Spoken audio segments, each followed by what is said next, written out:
ఈ mother's day కి CMR legacy of జ్యువెలరీలో అన్ని గోల్డ్ బ్యాంగిల్స్ పై ఫ్లాట్ 50% ఆఫ్ ఆన్ విఏ ఇంకా zero making charges May 15th వరకు మాత్రమే.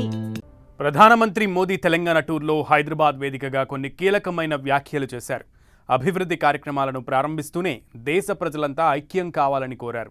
ఓ విధంగా ఆయన కరోనా సమయంలో ఎలాంటి పరిస్థితులు ఉన్నాయో దాదాపు అలాంటి పరిస్థితే ఇప్పుడుందని, అలానే ప్రజలు సిద్ధం కావాలనే పిలుపు ఇచ్చారనిపిస్తోంది.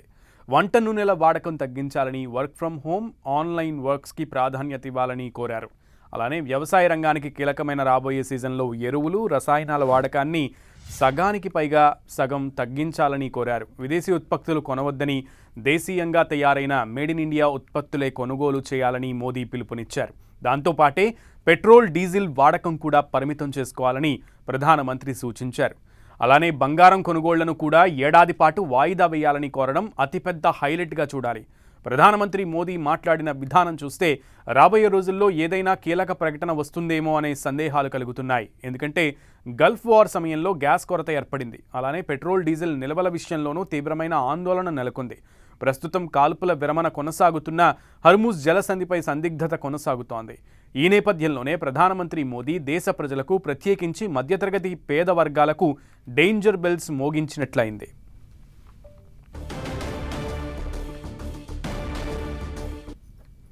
तेल के कुएं नहीं है। हमें अपनी जरूरत का पेट्रोल, डीजल, गैस, ये सब बहुत बड़ी मात्रा में दुनिया के दूसरे देशों से, बाहर से मंगाना पड़ता है।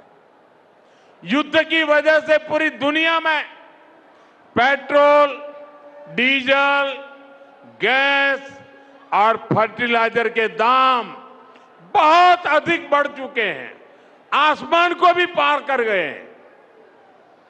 अड़ोस पड़ोस में देशों में क्या हाल है वो तो अखबारों में आता है। भारत सरकार इस युद्ध के पिछले 2 महीनों से देशवासियों को इस संकट से बचाने के लिए लगातार प्रयास कर रही है। यानी सोने की खरीद एक और पहलू है जिसमें विदेशी मुद्रा बहुत अधिक खर्च होती है। एक जमाना था जब संकट आता था, कोई युद्ध होता था तो लोग देश हित में सोना दान दे देते थे।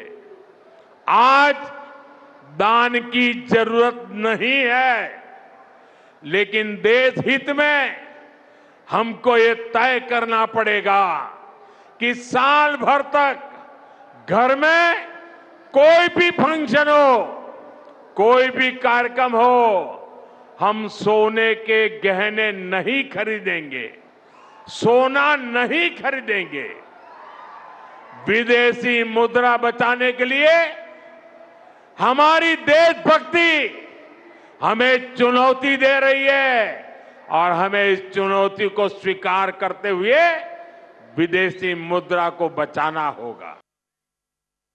हर नागरिक, हर राजनीतिक दल, हर सरकार, हर समाज, हर संगठन को संकल्पबद्ध होगा।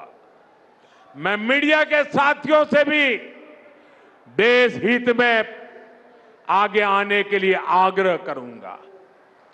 आइए देशभक्ति का भाव जगाएं और देश को जो वैश्विक संकट चल रहे हैं, देश उस संकटों का लाभ ले, परिस्थिति पे सवार हो जाए। ऐसा वातावरण बनाने के लिए हमें योगदान देना होगा और तभी जाकर के देश सफल होगा। ऐसे संकल्प जब हर नागरिक पूरी ईमानदारी से सिद्ध करेगा तो भारत हर संकट में जरूर विजयी होगा। साथियों, मुझे पूरा विश्वास है कि देश का हर नागरिक इसी संकल्प के साथ काम करेगा। ప్రధాని మోదీ నేటి ప్రసంగంలో కీలకమైనటువంటి వ్యాఖ్యలు చేశారు. ఎందుకంటే బంగారం కొనుగోళ్లు ఏడాది పాటు వాయిదా వేసుకోవాలని, అలాగే వంట నూనె వాడకం తగ్గించాలని, పెట్రోల్ డీజిల్ వాడకం కూడా తగ్గించాలి, ప్రజా రవాణాకి అధిక ప్రాధాన్యం ఇవ్వాలని మోదీ ప్రసంగంలో కీలకంగా హైలైట్స్గా చెప్పుకోవాలి. ఇక రైతులకి కూడా ఒక సూచన చేశారు, ఎరువుల వాడకాన్ని సగానికి తగ్గించాలని. సో మోదీ వ్యాఖ్యలు చూస్తుంటే రానున్న రోజుల్లో ఏదో ఒక ఉపద్రవం రాబోతుందా అనేటువంటి సందేహాలు వ్యక్తమవుతున్న క్రమంలో మోదీ స్టేట్మెంట్స్కి సంబంధించి, మోదీ ప్రసంగానికి సంబంధించి ఢిల్లీ వర్గాలు ఏమంటున్నాయి అనే దానికి సంబంధించి పూర్తి సమాచారం మా ప్రతినిధి గోపిని అడిగి తెలుసుకుందాం. గోపి.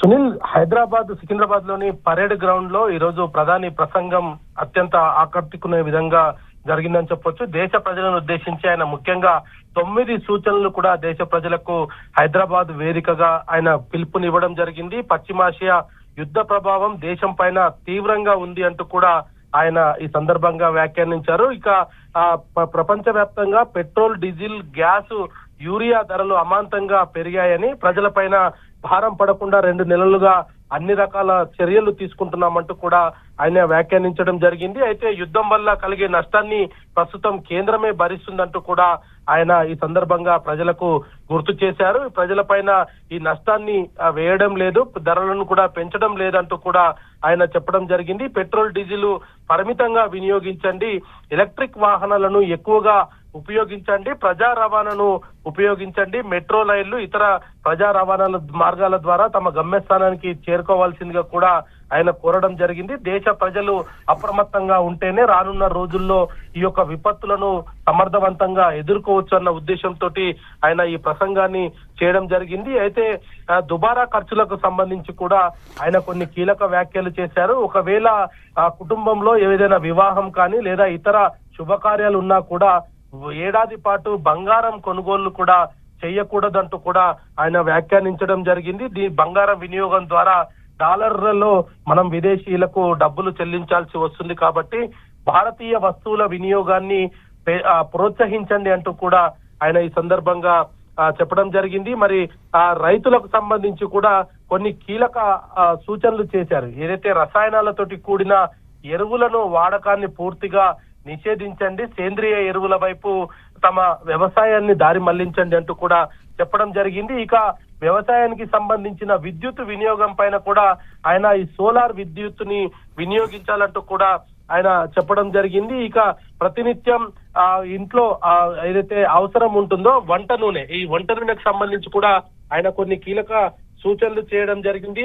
వంట నూనె వినియోగాన్ని తగ్గించుకోవాలి, ప్రత్యామ్నాయ వంటలను అలవాటు చేసుకోవాలంటూ కూడా ఆయన ఈ సందర్భంగా చెప్పడం జరిగింది. ఇక విదేశీ వస్తువుల కొనుగోళ్లు తగ్గించాలి, ప్రపంచమంతా కూడా ప్రస్తుతం సంక్షోభాన్ని ఎదుర్కొంటుంది, కానీ భారత్ కొంత దానిలో ముందు నుంచే ప్రభుత్వం దూరదృష్టితోటి వాటన్నిటిని కూడా కొంత నివారిస్తూ ప్రజలపైన ఎటువంటి భారం పడకుండా ప్రభుత్వం అన్ని రకాల చర్యలు తీసుకుంటున్నప్పటికీ కష్టకాలంలో భారత ప్రభుత్వం వెంట భారతీయ ప్రజలంతా కూడా అండగా నిలబడాల్సిన అవసరం ఉందంటూ కూడా ఆయన వ్యాఖ్యానించడం జరిగింది.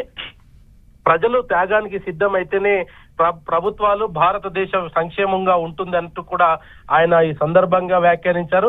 దాదాపు 9 అంశాలను ఆయన హైదరాబాద్ వేదికగా దేశ ప్రజలకు చెప్పడం జరిగింది. ముఖ్యంగా ఇటు ప్రస్తుతం పశ్చిమాసియాలో నెలకొన్న పరిస్థితులు, భారత ప్రభుత్వం తీసుకుంటున్న చర్యలు, వీటన్నిటిపైన కూడా దేశ ప్రజలకు కొంత వివరించే ప్రయత్నం చేశారైనా, అదే విధంగా ఇటు ఇరాన్, ఇజ్రాయెల్, అమెరికా యుద్ధంతో ప్రపంచ దేశాలంతా ఏ విధంగా నష్టపోతున్నాయి, భారత్ దాన్ని ఏ విధంగా సమర్థవంతంగా ఎదుర్కొంటుందంటూ చెబుతూనే కొన్ని కీలక సూచనలు కూడా చేయడం జరిగింది.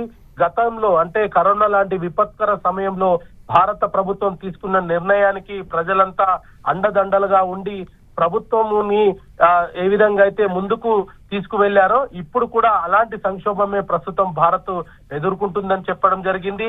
అనేక అంశాలను కూడా ఆయన ఈరోజు సికింద్రాబాద్ వేదికగా మాట్లాడారు. ఒకవైపు పొలిటికల్ అంశాలను ఆయన ప్రస్తావిస్తూనే తెలంగాణలో బీజేపీ ప్రభుత్వం రాబోతుంది, తెలంగాణలో కూడా అబ్కీ బార్ బీజేపీ కా సర్కార్ అంటూ ఆయన ఒకవైపు రాజకీయంగా మాట్లాడుతూనే మరోవైపు దేశ ప్రజలకు దేశం ఎదుర్కొంటున్న సవాళ్లను కూడా ప్రజలకు వివరించే ప్రయత్నం చేశారు. ప్రజలంతా కూడా ప్రస్తుతం ప్రభుత్వం వెంట ఉండాల్సిన అవసరం ఉంది. అనేక అంశాలను ప్రజలు గమనిస్తున్నారు. ఇటు ఏదైతే సాఫ్ట్వేర్ ఇండస్ట్రీకి సంబంధించి కూడా ఆయన కొన్ని కీలక సూచనలు చేయడం జరిగింది. ఈ ఆన్లైన్ మీటింగ్స్ పెట్టుకోండి, లేదా వర్క్ ఫ్రమ్ హోమ్లు చేయండి. ఇటువంటి సిచ్యువేషన్స్ లో ప్రజా రవాణా కాకుండా మీరు అంతా కూడా ప్రతినిత్యం వెహికల్స్ తీసుకొని రోడ్లపై వెళ్ళడం వల్ల ఇటు పెట్రోల్ డీజిల్ వినియోగంతో పాటు ఇటు ఈ ఇతర ఖర్చులు కూడా పెరిగే అవకాశాలు ఉంటాయి. కాబట్టి దేశ ప్రజలంతా కూడా ఇప్పుడు కొంత సమన్వయం పాటిస్తూ ఖర్చులన్నీ కూడా పూర్తిగా తగ్గించుకొని కొన్ని రోజుల పాటు సమన్వయంగా ఉంటే రానున్న రోజుల్లో మరి సంతోషంగా మనం ఉండొచ్చు. కాబట్టి ప్రస్తుతం ఉన్న పరిస్థితుల్లో దృష్ట్యా ప్రజలంతా కూడా కొన్ని కీలక జాగ్రత్తలు తీసుకోవాల్సిన అవసరం ఉంది అంటూ కూడా ఆయన ఈ సందర్భంగా వ్యాఖ్యానించాడు. అయితే ఇది రాజకీయంగా కొంత దుమారం లేపుతున్న పరిస్థితి ఉంది. ప్రపంచంలో ఎదుర్కొంటున్న సమస్యలు ఒకవైపు అయితే ఇది తెలంగాణ వేదికగా ఆయన అనేక అంశాలను కూడా ప్రస్తావించడం అనేది ప్రస్తుతం కొంత రాజకీయంగా చర్చ అయితే జరుగుతున్న పరిస్థితి ఉంది. రానున్న రోజుల్లో ఏం జరగబోతుంది, ప్రధాని ఎందుకు ఈ వ్యాఖ్యలు చేశాడన్న దానిపైన దేశవ్యాప్తంగా చర్చ జరుగుతుంది. Sunil. Okay Gopi, thank you.